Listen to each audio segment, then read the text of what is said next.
Merci beaucoup d'être avec nous ce soir. Vous êtes porte-parole de la gendarmerie nationale. On va essayer de comprendre un peu mieux avec vous ce qui est en train de se passer, les moyens qui sont en train d'être déployés sur le terrain. Une première question, est-ce que vous pouvez nous donner davantage d'informations sur les conditions dans lesquelles les ossements du petit Émile ont été retrouvés hier par une randonneuse au Auvernais? Permettez-moi d'abord d'avoir une pensée pour la famille d'Émile, parce que c'est vrai qu'ils vivent des moments difficiles en ce week-end de Pâques et on pense bien à eux. Mhm. On a hier la gendarmerie qui est sollicitée par une randonneuse qui découvre des ossements sur un terrain escarpé. On a immédiatement transporté des enquêteurs et des gendarmes pour prélever ces ossements et les faire analyser le plus rapidement possible. On a eu voilà, une mise en œuvre d'un certain nombre de moyens, dont des hélicoptères de la gendarmerie, pour pouvoir justement transporter ces ossements très rapidement. On a plusieurs hélicoptères qui se sont relayés. En 4 heures, on avait les ossements qui étaient justement à l'Institut de recherche criminelle de À la Pontoise. gendarmerie à Pontoise, qui ont été analysés par un anthropologue, par des biologistes pour définir un profil ADN. Et tous ces éléments ont été faits dès la réception des ossements. Toute la nuit, les experts ont travaillé pour déterminer un profil ADN qui a été confirmé ce matin et qui était celui d'Émile. On va revenir dans un instant sur l'aspect médico-légal et l'analyse de ces ossements. Toujours sur la découverte de ces ossements du petit Émile, sur la zone où cela a été retrouvé, qu'est-ce que vous pouvez nous dire sur cette zone? On voit bien que là, il y a un large périmètre, c'est ce que nous racontait Angel Wata il y a un instant, qui est en l'état gelé par les gendarmes. Qu'est-ce que vous pouvez nous dire sur l'endroit où ces ossements ont été retrouvés? On est dans une zone qui est en pleine nature, une zone assez escarpée, boisée, pas toujours facile d'accès, qui est à environ 1 kilomètre à vol d'oiseau du Haut-Vernay. D'accord. Donc c'est un site qui a été parcouru par une randonneuse et c'est comme ça qu'on a eu cette découverte hier. Vincent Ventigame. Est-ce que ce site avait fait l'objet de fouilles l'été dernier, que ce soit lors des battues citoyennes? On sait que de nombreux citoyens ont participé aux recherches, ou par les forces de gendarmerie qui ont aussi quadrillé le secteur. Est-ce que ça avait déjà été inspecté? C'est une zone qui a déjà été inspectée plusieurs fois. On a eu une battue citoyenne, on a eu des enquêteurs de la gendarmerie. Au plus fort, on avait 80 gendarmes qui étaient mobilisés pour les recherches, avec 200 à 300 personnes, des citoyens qui sont venus prêter main forte.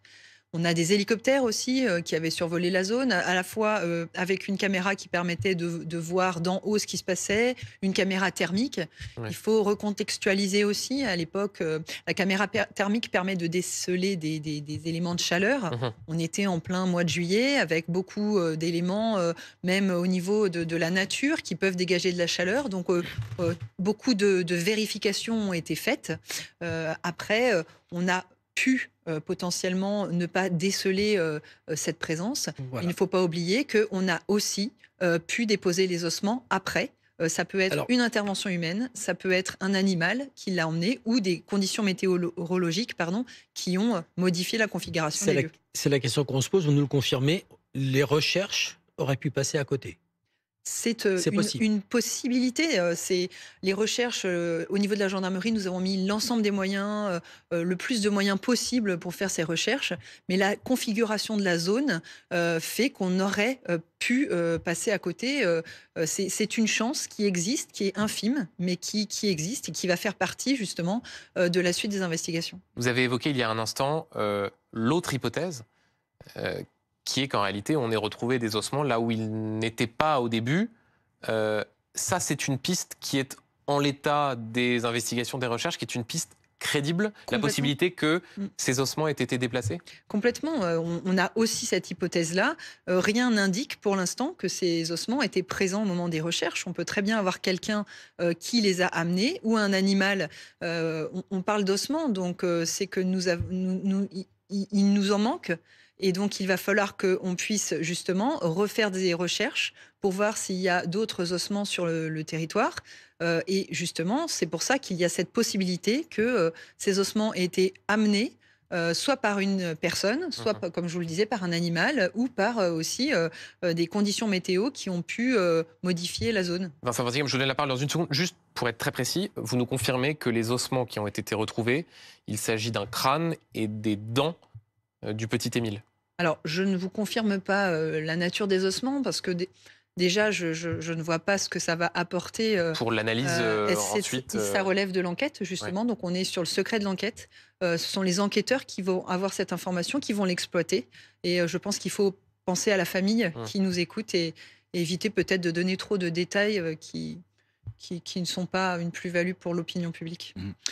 Très rapidement, est-ce que vous pouvez nous confirmer que les recherches en cours, alors je ne sais pas si on peut parler de fouilles, visent justement à trouver les autres ossements? Est-ce qu'on va prendre en compte le fait que peut-être la topographie des lieux a changé en raison des conditions climatiques ou en raison de la présence d'un animal? Est-ce que les recherches se portent aussi sur ces éléments-là? Complètement. On a pour l'instant donc la zone qui a été vraiment verrouillée pour éviter une pollution de la zone, donc des personnes qui pourraient s'introduire sur la zone. Donc l'objectif, ça va être de refaire des recherches avec donc des gendarmes, des enquêteurs, des chiens spécialisés qui vont venir de Gramma pour justement vraiment être dans une expertise. L'objectif, c'est soit de trouver de nouveaux éléments, de nouveaux indices qui vont permettre d'orienter justement les investigations. Donc c'est vraiment la priorité pour l'instant, c'est de quadriller cette zone et de faire de nouvelles recherches. On s'est tous posé la question de savoir si ça avait un rapport avec la mise en situation de jeudi. La réponse? Pour l'instant, on n'a vraiment aucun élément qui permet de faire un lien entre ces recherches et la découverte, et la mise en situation de jeudi. Là, on a vraiment une randonneuse qui tombe par hasard sur des ossements et qui nous le signale. Les recherches qui sont effectuées sur place, vous pouvez nous dire si ça va durer 24, 48 heures, ou si on va rester là tant qu'on n'a pas trouvé quelque chose, comment ça va se... On restera présent tant qu'il y aura besoin d'exploiter la zone. Donc je ne peux pas vous donner un délai. La gendarmerie vraiment met tous les moyens. On a une trentaine de personnes qui sont présentes justement sur cette zone et on a encore des moyens qui peuvent venir renforcer le site. Mais tant qu'on aura des recherches et des centimètres de terrain à explorer, on sera présent sur le site. Donc en l'état, une trentaine de gendarmes qui sont déployés au Vernet. Vous l'évoquiez il y a un instant, les ossements du petit Émile ont donc été transférés par hélicoptère entre hier après-midi et hier soir. Des analyses dans la nuit à l'IRCGN. Là, concrètement, pour ceux qui nous regardent, comment est-ce que ça se passe à l'IRCGN? On essaie de regarder avec minutie pour essayer de comprendre les causes du décès du petit Émile. Alors quand les experts travaillent, il y a déjà une méthodologie à respecter, un protocole pour que justement les expertises soient fiables et ne soient pas polluées. Donc il y a tout un protocole pour ne pas polluer les ossements.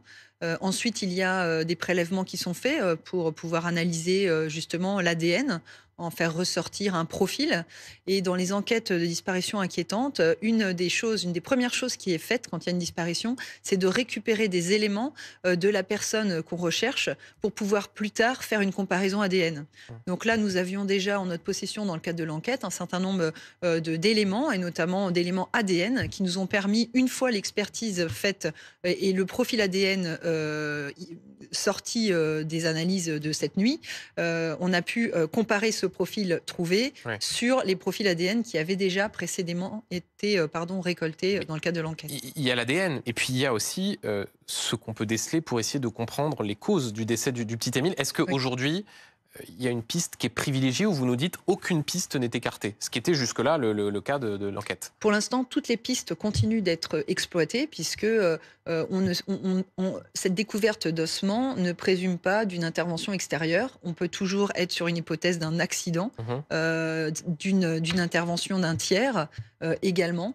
Donc pour l'instant, toutes les pistes restent à explorer. Ça peut être un accident, donc Émile qui a eu un accident seul, ça peut être une personne qui a causé un accident et ça peut être une personne mal intentionnée. Donc on explore toutes les pistes. On se posait tout à l'heure la question à propos de l'hélicoptère avec sa caméra thermique, enfin ces nouveaux hélicoptères. Est-ce que les images que fait l'hélicoptère ou les drones, vous avez utilisé des drones aussi, sont des images enregistrées ou est-ce qu'elles passent juste en temps réel sur des écrans? Alors ce sont des images... Est-ce qu'on peut y revenir? Est-ce qu'on peut y revenir en disant voilà, là, on sait qu'il n'y avait pas de corps? Alors tout dépend, il y a un protocole, enfin ça peut être mis en place, c'est conservé un certain temps. Là, par rapport à l'enquête, je ne peux pas vous dire précisément, Mmh. mais en tout cas, surtout la plus-value de l'image, c'est aussi de détecter. Vous avez un opérateur dans l'hélicoptère qui, Mhm. lui, va avec sa caméra cibler les zones et qui va ensuite être en lien avec le terrain pour pouvoir orienter les enquêteurs pour faire des levées de doute ou des vérifications. Et donc c'est surtout ça la plus-value, c'est d'avoir justement avec son expérience, il va pouvoir déceler si on est face, par exemple, à un rocher qui dégage de la chaleur, ou si c'est un petit animal, ou si ça peut être un corps. Donc, son expertise va permettre d'orienter les analyses, et c'est surtout ça la plus-value. Après, dans l'enquête actuelle, je ne peux pas vous dire sur les Est-ce images. que vous avez cartographié? Est-ce que ceux qui ont recherché au sol, les officiers, enfin, les officiers, j'imagine c'est quoi, des escadrons, est-ce que vous avez cartographié tout ce qui avait été fait? Ici, on est passé tel jour, à telle heure, tel endroit. Là, oui, dans toutes les enquêtes de recherche de personnes, on a, vous savez, à chaque fois, quand on déploie un dispositif, on donne des ordres. Et donc, on a toujours un découpage qui est fait, on a toujours des traces de ce qui est fait en termes opérationnels. Donc après, les enquêteurs ont les éléments. Ceux qui ont mené les recherches aussi, on sait les zones qu'on a couvertes, celles qu'on n'a pas couvertes. Deux questions encore très rapidement, puisque je sais qu'on doit vous libérer. La première, est-ce que, selon vous et selon votre expérience des analyses médico-légales, on peut espérer avoir rapidement des indications sur les causes du décès du petit Émile par rapport aux analyses qui ont lieu en ce moment même? C'est complexe de vous dire des éléments sur les causes. On peut avoir des éléments qui vont nous permettre d'orienter l'enquête, de peut-être fermer certaines portes ou d'en ouvrir d'autres. Mais pour l'instant, il y a un gros travail à faire sur les ossements pour déceler des éléments qui pourraient nous apporter quelque chose pour la suite de l'enquête. Mais je ne peux pas vous dire à 100% qu'on aura la raison Et du décès. et une toute dernière question. On sait que la famille du petit Émile a été prévenue ce matin avant que le communiqué du procureur d'Aix-en-Provence soit publié. Est-ce que vous pouvez nous dire, est-ce que vous savez dans quelles conditions les parents du petit Émile ont appris cette nouvelle tragique, la découverte Je peux pas des vous donner ossements les du détails des petit Émile? conditions, mais ce qui est certain, c'est que depuis le début de l'enquête, les enquêteurs sont en lien régulier avec la famille, tiennent informés voilà, des suites, et donc ça s'est fait de manière humaine et dans les meilleures conditions pour que on reste dans une intimité avec la famille et qu'elle puisse voilà, absorber cette nouvelle. Merci beaucoup, Merci à vous. Marie-Laure Pesant, porte-parole de la gendarmerie, d'avoir été sur ce plateau.